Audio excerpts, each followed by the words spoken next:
everybody, welcome back to my channel. My name is Sarah and it's been a while.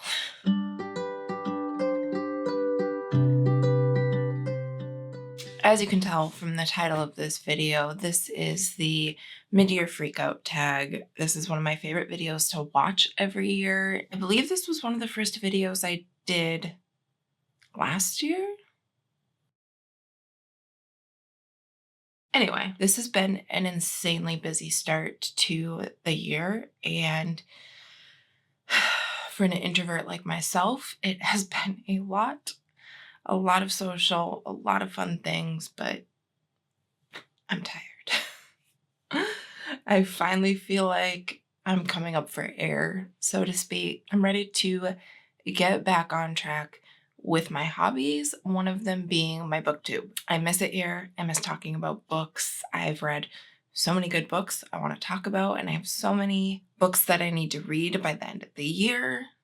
See if that happens. While I've been gone, my husband and I have been raising our little, not so little, golden retriever puppy.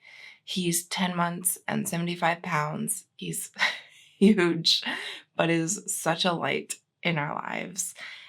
We ran a half marathon. We've just been insanely busy. So all of that to say, I am back and I am so excited for the videos I planned. So let's get started with the mid-year freakout tag. First prompt is the best books you've read so far this year. I have about 8 books that these were either 5-star reads or like 4.75 stars. Let's just jump into it. The first one is a new favorite. That is We Hunt the Flame by Hafsa Faizal. I've had this book on my shelves for years now because it was really popular a few years ago. So I bought it. Like most books, it has sat. Hafsa Faizal was actually near me on her book tour for The Tempest of Tea. Just hearing her talk about her books, her world building, this book a little bit, and some of the characters, it immediately shot to the top of my list. So I finally read it. I flew through it and absolutely adored it. It's in a world where magic once existed. Magic was kind of stripped from the land and resides in this kind of forbidden place. And so our main character, Zafira, and kind of a secondary main character, Nasir, are both sent to this place for different reasons. Zafira is sent to this place to retrieve the magic and kind of restore power to the land, and Nasir is sent there to kill her as an assassin. It was such a solid story. I loved the characters that we were introduced to and the adventure in general. So I would highly recommend. Then this summer, it was not summer. When did I read this? Then in the beginning part of the year, with the third Crescent City book coming out, I quickly read the first 2 because I had yet to read them. I'd read A Court of Thorns and Roses, Olive Throne of Glass, and finally dove into the Crescent City world. So I read House of Earth and Blood. These books were they were quite different, in my opinion, from A Court of Thorns and Roses and Throne of Glass, just that the main character was different, and honestly, at first I didn't really like her. But obviously she grew on me, and it being told in a city with modern technology was really interesting because obviously ACOTAR and Throne of Glass are not. I loved the differences in the fae and kind of magical beings in this book versus her other books, and I was very curious how they were all connected because you get pieces in Throne of Glass about how it's connected to ACOTAR, and I heard that with the third book in this series, they really do intertwine quite a bit. So I really enjoyed this. This had a really interesting murder mystery aspect, and I was hooked. Then we have kind of a surprise book for me. I wasn't expecting to like this as much as I did, and that is Renegades by Marissa Meyer. So this is a YA sci-fi fantasy, kind of. It follows superheroes and villains. Our main character is a part of a villain crew, and she infiltrates the Renegades, which is kind of like the group of heroes in this society. And her main goal is to bring them down in an act of revenge for her family being brutally murdered, and the Renegades weren't there to save them, even though they were supposed to be kind of under the Renegades' protection. So a little bit of revenge, a little bit of morally gray characters, some enemies to lovers, and yeah, it was just a really fun time. Then moving into full-on sci-fi and a little bit of horror, we have Annihilation. So I had seen the movie Annihilation before reading the book, and I really didn't know what to expect going into it because it's a fairly short book. It truly told such an incredible story that I was just blown away. So for those of you who don't know, Annihilation follows a group of women scientists who are sent into this area known as Area X. It's kind of an anomaly in the world, and there's all sorts of bizarre happenings inside the area, whether it be effects on animals, plants, on people. Once you enter, all sorts of things start happening. And so various expeditions have been sent into this area trying to solve its mysteries, trying to understand it. Each woman who's a part of this expedition kind of serves a purpose. There's a surveyor, there's a psychologist, so on and so forth.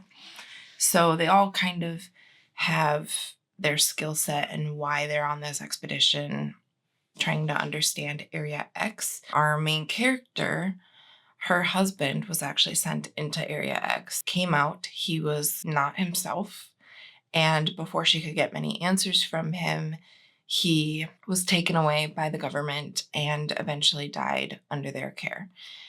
So she's kind of going in, trying to find answers for herself, and this book was just a wild ride. It's got some cosmic horror, it's got a lot of sci-fi elements, some alien elements, so to speak. And I really enjoyed comparing the movie to the book on this one because I think the movie actually does adapt the book very, very well. There are some big differences, but I see why they were done the way they were done. So honestly, I think each work stands on its own and are really strong.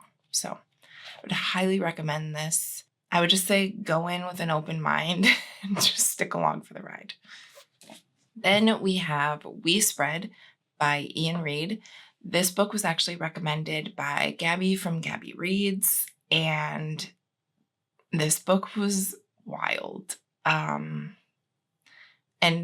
not, I don't know, not in the sense that a ton of crazy things happen. It just stuck with me and I could not stop thinking about it. And I was like, what just happened? I don't know. I was at a loss. So basically, I would describe this as kind of a horror book in the sense that it really plays on the fear of dying, the fear of getting old, the fear of losing control and being powerless. It is horror in a couple ways, but not in the way you would expect. It's not gory. It's more psychological. So basically we follow our main character who's an older lady. Her husband has passed away years before. She's living on her own and she's kind of at the point where she's had a few like falls and accidents and it's been deemed that she probably shouldn't be living on her own, even though she feels like she's completely competent and fine. So she finds out that apparently her and her husband had put in place like a long-term care plan for them if they got old and couldn't take care of themselves. She doesn't remember this, but all the paperwork's there, things are paid for. So she's eventually sent to this place where it's basically like a senior home. And it seems really nice. Everything's taken care of. It's beautiful. The people there are interesting. But the staff there seems really nice and it seems a little too good to be true. She's kind of got her guard up because she didn't want to even be here in the first place, but eventually she starts to get into a routine and she's like, maybe it's not so bad. Then a few red flags start popping up and she's questioning if things really are what they say. Is the staff doing something to the people that are living there? I don't know. Another interesting aspect about this book is we don't know how reliable the narrator is, because people are telling her she might have like early dementia, or she's getting old and she's not quite all there like she used to be. So you're reading it from her point of view, but it's like you have to kind of decide whose side you're on and what you believe. So this is a book that I wish I knew more people who had read it, because it's the type of book where you could have like so many discussions about it, and I think everyone would come away with a slightly different take on the ending. So I would highly recommend it. It was such a fun, quick read for me, and yeah, a great suggestion by Gabby. Then we have a thriller, and that is First Light Wins by Ashley Elston. This book was recommended to me by one of my friends who is a huge thriller girly. She reads a ton of thrillers. So when she recommends one as being a really solid mystery, I'm on board. So First Light Wins follows a kind of professional con artist. She works for this mysterious man named Mr. Smith, and he basically gives her a mark, like a person that she is intended to zero in on, and she has to kind of infiltrate their life, get information, either steal something, blackmail them, take them down in some way. Like each job's a little bit different. And she does this by assuming a new identity and taking on a new role. And that aspect of this book was so interesting to me. Like her tactics for becoming a new person, assuming a new identity, the kind of like psychological things that she would pick up on. It was just really, really fun. So basically, the book follows her and her current Mark. She has infiltrated his life to the point where she has moved in with him, and the two of them are attending a party when she's approached by a couple. The woman claims to be her, basically, like her real identity. The woman introduces herself as her, and she's like, that's not possible. She starts to wonder if she's being conned at the same time that she's on a con. And yeah, it's just a big web of lies and deceit. It really was a page turner for me. So I would definitely recommend First Light Wins if you want a thriller that just moves along. Next, we have another thriller, and that is The One by, what's the guy's name? By John Mars. This was a book that I had on my Kindle for a little while. At the time, I was in the mood for a good mystery, a good thriller, and this book delivered. I read it in pretty much one sitting. It was absolutely crazy. So in this book, science has progressed to a point where you can take a DNA test and get results back for your literal perfect match based on DNA. So it's kind of changed the landscape of dating, and it's broken up a lot of relationships, and like obviously the implications of something like that would be wild.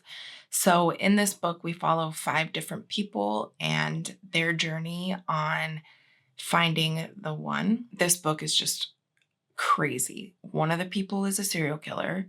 So like, it's definitely not boring. Some of the other people, I don't want to say like what they do and how their stories are interesting, because I don't want to give anything away, but just know literally it switches points of view. Every time I'd finish a point of view, I'd be like, okay, I need to like put this down and go do something else. And then I'd see whose chapter was next. I'm like, nope, I gotta continue it, because almost everybody's chapter would end on a cliffhanger. I would highly recommend it. It was a wild ride and it was so fun. And then lastly, we have A Good Girl's Guide to Murder by Holly Jackson. This is just a solid murder mystery. It follows our main character who's doing her senior capstone project, and she decides to solve a murder that happened in her hometown about 5 years before. And the girl who's murdered her boyfriend was believed to be guilty. There was never a trial because he wound up killing himself. However, she's convinced that he's innocent. So it follows her in her pursuit of unraveling what really happened. It's told between interviews and articles, and it's just so fun. I mean, as fun as murder can be. It was just a great book. One of my friends had read this and she was like, I know it's YA, but ignore the fact that it's YA and just read it because it's a great mystery. And I'm glad I followed that advice. So would definitely recommend.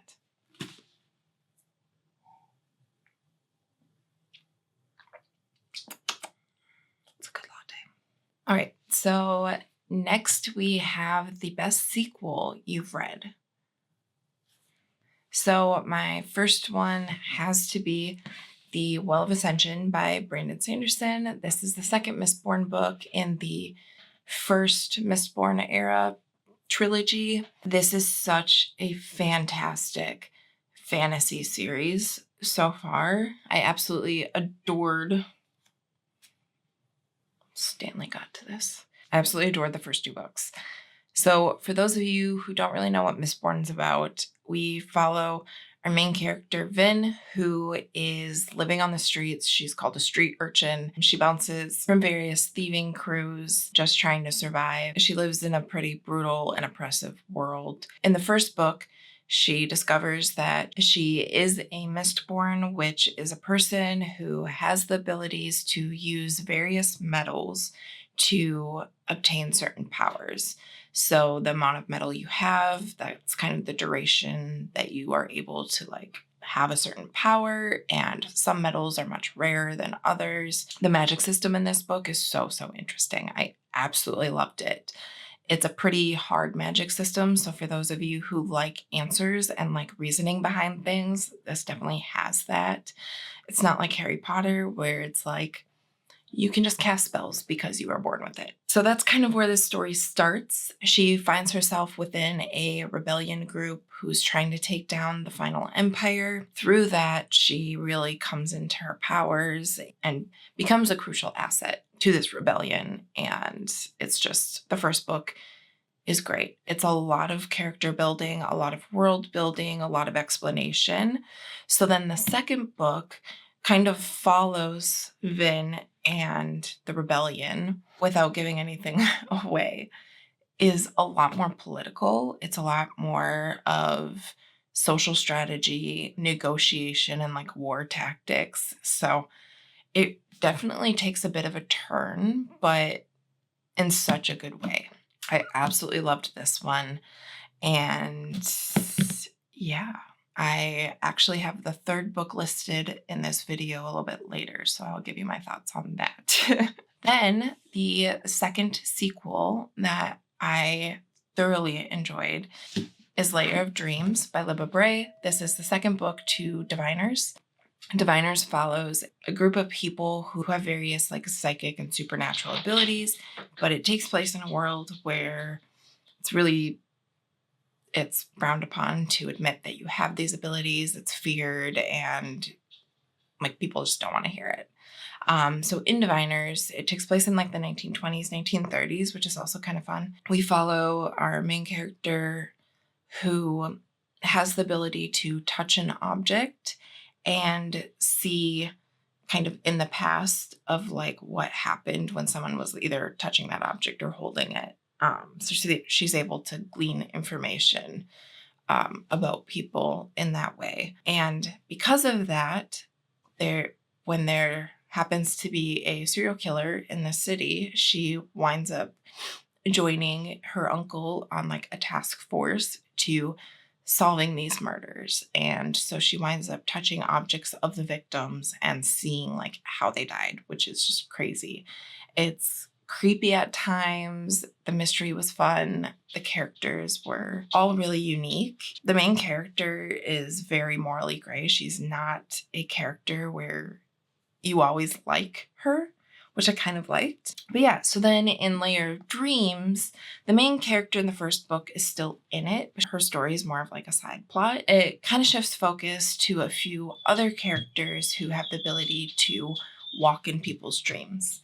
And the mystery in this book is that there's this sleeping sickness going around where people basically fall asleep and don't wake up, and they're kind of in a catatonic state. And for the people who have fallen asleep, in their head, they are like experiencing a reoccurring nightmare over and over and over. So these dreamwalkers are trying to solve what's happening and why before people start dying, because if they are in this sleeping state for too long, they wind up dying. They kind of just wither away.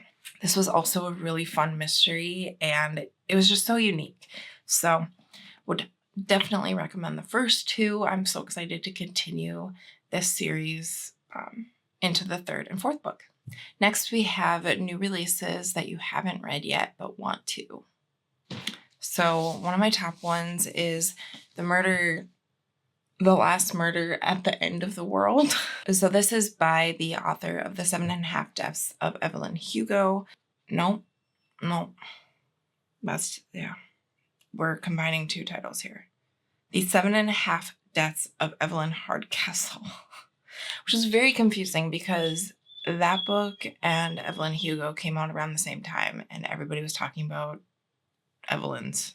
Okay, so this basically takes place on an island that is the last island at the end of the world, and the rest of the world has been kind of devoured by this fog that kills everything that it touches, and this island is like the last surviving place. So there's 122 villagers and 3 scientists living on this island, and then at one point one of them is found brutally murdered and chaos ensues. So I'm here for it. This is giving what was the book? Okay, so this reminds me of Dead 11 a little bit, just based on the premise. And the premise of Dead 11 sounded so good, but the execution was not it. So I'm really kind of excited to see how this one goes. All right, next we have The Familiar by Leigh Bardugo. I could not tell you what this is about. I don't know. I think this has some supernatural elements. It has to do with seers and alchemists, and I think there's a mystery involved. This was kind of just an auto buy for me, and because I think Leigh Bardugo's a really solid author, and I'm looking forward to it. So the next book that I'm super excited about is Tempest of Tea by Hafsa Faizal. I got really excited about this book after attending her signing for A Tempest of Tea. And then after reading We Hunt the Flame, I knew I absolutely loved her writing in that. So I'm really excited about this. So my understanding is A Tempest of Tea takes place in a world where there's vampires, and we follow our main character, who is kind of like a criminal mastermind, and she runs a prestigious tea room. But at night, it becomes a blood house for vampires. I've heard it's like Vampires meets Peaky Blinders, and I'm sold. So I'm so excited about it. And then I found this beautiful edition. It's the Fairy Loot edition, I believe, but I don't have the YA Fairy Loot subscription. I have the adult one. So it's just stunning. So hopefully I like it, because this edition was beautiful and I really wanted it. And so, yeah. Then we have 2 books that I just picked up last night. And that is Middle of the Night by Riley Sager.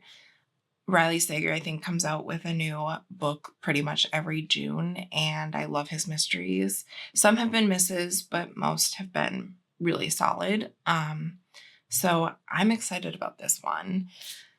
And then we have The Midnight Feast by Lucy Foley. So The Guest List was a top book for me when it came out in like 2020 or 2021. I don't remember. but I absolutely loved it. And so when I heard that Lucy Foley was coming out with another one, I was just like, sold, add to cart. Reading this, I'm getting like Knives Out / And Then There Were None vibes / Clue. So, I mean, those are like 3 of my favorite things. Well, Knives Out was okay, but anyway, we're not going to get into that. Anyway, so yeah, I'm super, super excited. Then we have your most anticipated release. That is hands down Somewhere Beyond the Sea by TJ Klune. This is the second book to The House in the Cerulean Sea, which is like my number 2 favorite book of all time. I adore that book and I do not want to hear criticism on it. So yeah, when I heard that a second book was coming out, I like immediately pre-ordered it and I'm so excited. Alrighty, next is your biggest disappointment. And this is going to seem bizarre because I was just raving about the first 2 books, but I have the third Mistborn book, which is The Hero of Ages. Yeah. So this book is just moving so slow for me. I'm about 300 pages in so far, and like, it's not a small book. So I don't think that's even halfway. Yeah, it's not. And I feel like not a lot has happened. Everyone's just talking about doing things and planning, and I feel like 200 pages could have been cut out easily so far.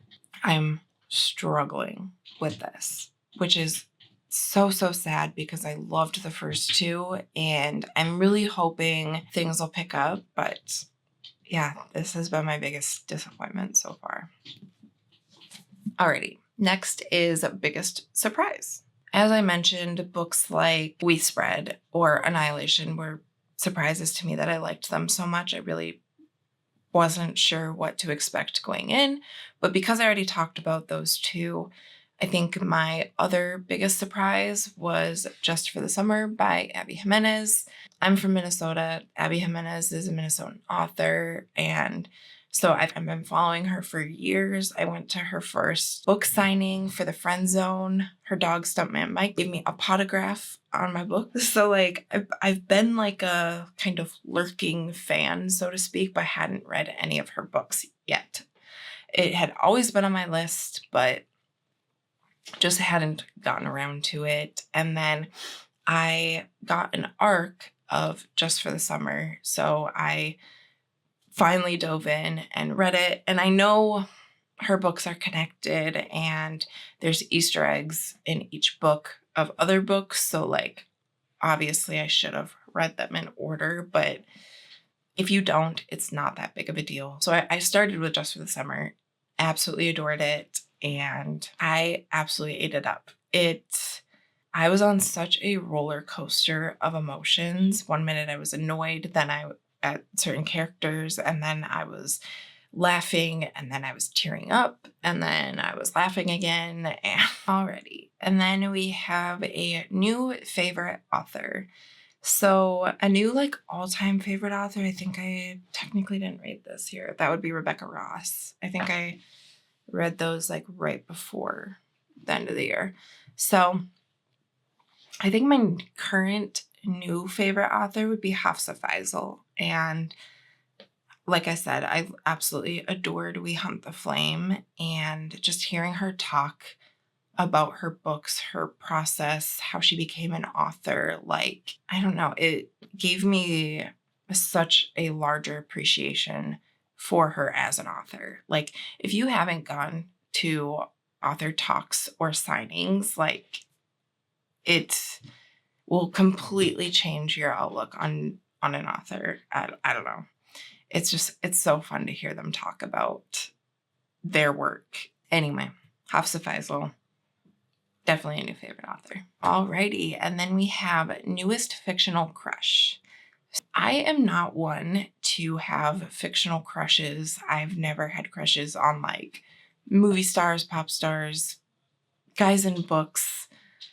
I think I'm just too realistic to expend emotion on that. I don't know if that makes sense. But when people talk about like book boyfriends, like I don't get it and I never have.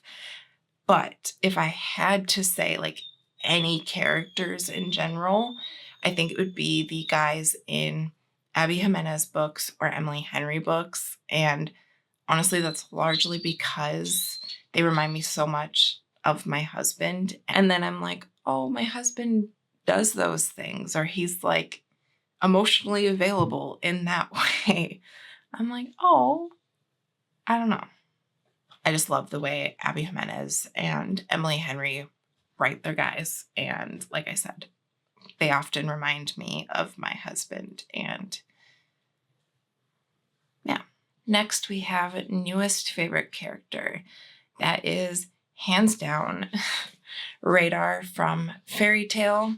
Those of you who don't know, Radar is the dog in this book, and I absolutely adored her. I put reading off this book for so long solely because I was afraid the dog was going to die, but she has a great story, and hands down, one of my favorite characters I've read in a long time. Next, we have a book that made you cry. So, just for the summer, for sure made me tear up. It was just a roller coaster of emotions, and I loved it. I think The Friend Zone also made me tear up a bit at the end. This was another roller coaster of emotions. So, yeah. Also, while I have this here, look at the Man Mike's potograph. Anyway. Oh my gosh, I forgot about this. I also, at her book signing, she had awkward photos on bookmarks that she did with her best friend.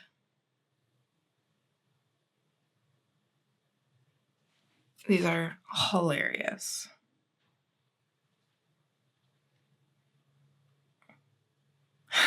Anyway, next we have a book that made you happy.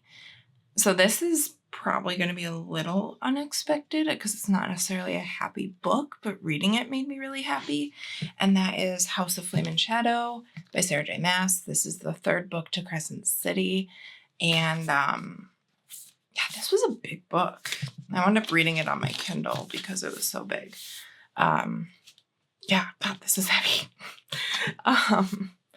But this book made me happy, one, because I found it a week before it was published, which was so fun. It was at a little indie bookstore, and they definitely put it out when they weren't supposed to. So that was fun.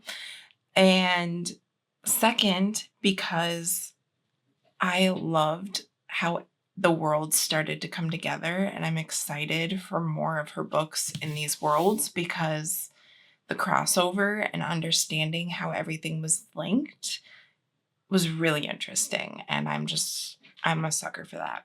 So then we have the most beautiful book you bought this year. I have multiple because I love pretty books and I love special editions. So the most recent one I got was Ruthless Vows by Rebecca Ross. This is the Fairy Loot edition. I'm still hunting for the Divine Rivals edition. I want it so bad, but I don't want to spend $300. I would spend a good amount on it, but not $300. So when this went up for pre-order, I had to get it. But yeah, so she's pretty. Oh, love it. Anyway, then we also have the Fairy Loot Special Edition of Legends and Lattes. This is an all-time favorite book, so I had to get it, and I love it so much. I also bought the special edition of Tomorrow, Tomorrow, and Tomorrow.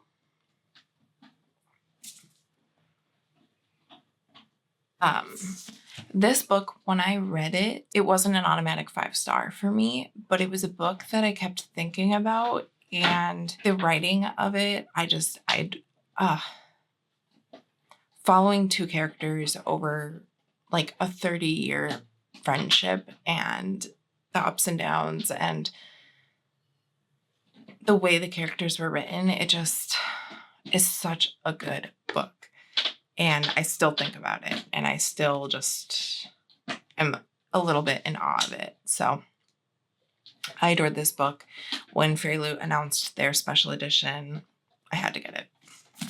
And then lastly, we have The Night Circus. So I wound up buying the set. It's The Night Circus and Starless Sea, but The Night Circus is like one of my all-time favorite books. So I adore everything about this.